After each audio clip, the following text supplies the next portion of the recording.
Every July 4th, America celebrates its Independence Day.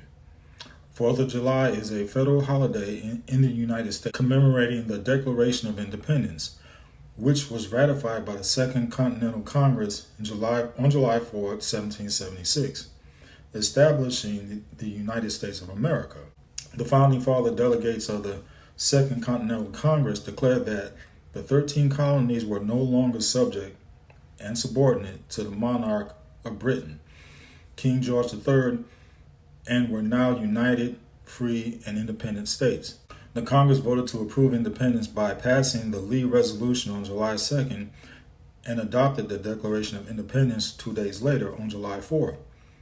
Independence Day is commonly associated with fireworks, parades, barbecues, carnivals, fairs, picnics, concerts, baseball games, family reunions, political speeches, and ceremonies, in addition to various other public and private events celebrating the history, government, and traditions of the United States.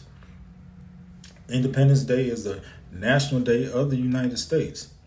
In 1779, July 4th fell on a Sunday. The holiday was celebrated on Monday, July 5th. In 1777, 13 gunshots were fired in salute, once at morning and once again as evening fell. On July 4th, 13 gun salutes, speeches, prayers, music, parades, troop reviews, and fireworks, ships in port, were decked with red, white, and blue.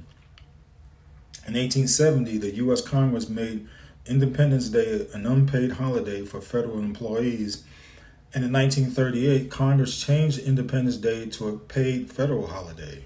Now, with this in mind, I like to flip things around because everything starts with God.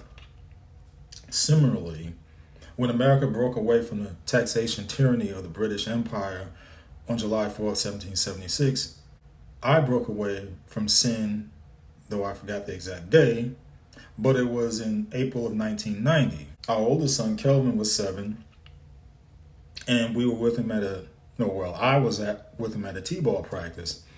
And I met a lady named Diane Mack who went on to be with the Lord a few years ago, who from that day forward became a lasting influence on not just my life, but also my wife's life, because she later became our pastor, and our son and her son Jason, of whom he and Kelvin are lifelong friends.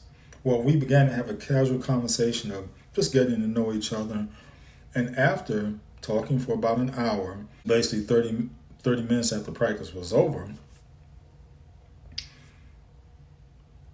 And the way I see it, it was God's setup for me. She started to talk about God and my knowledge of experience and so forth. And finally, she asked me if I wanted to be saved. Now, that was the first time anyone had put it to me that way. Well, I got saved. And about a few days later, my wife got saved. Now, the reality of life after being saved is that the flesh continually wants to go back to the old ways. Just like America, after seceding from England of complaints about taxation, America has imposed the same type of taxation, but now even worse. I mentioned how the flesh wants to go back to the old lifestyle, but what keeps you in check is the Holy Spirit. In comparison, as a country, America once had somewhat of a guide, which was accepting God and admitting to be a God nation. But we see how things have gone on for the past several decades. Now, here are some notable Bible people on their Independence Day. And before I start, we should not get caught up in the semantics of technicality, because some people say that Paul wasn't a Christian because Christianity had not officially started, or even more so for the thief on the cross. Put it this way.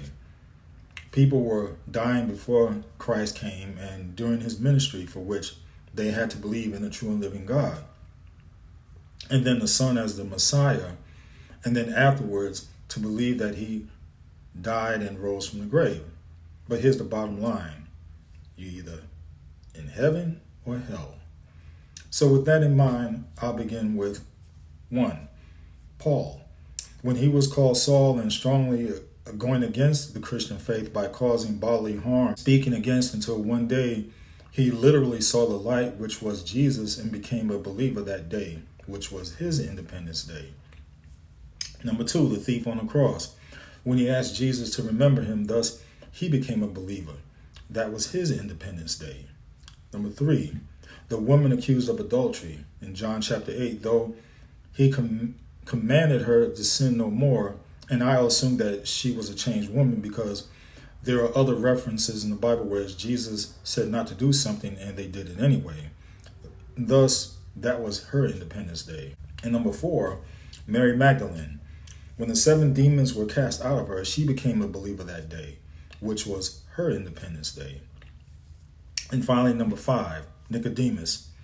When he asked Jesus, how can a man be born again when he is old? Can he enter his mother's womb a second time and be born again? It's when Jesus gave his answer that Nicodemus became a believer, and that was his Independence Day. So, what was your Independence Day? Enough said.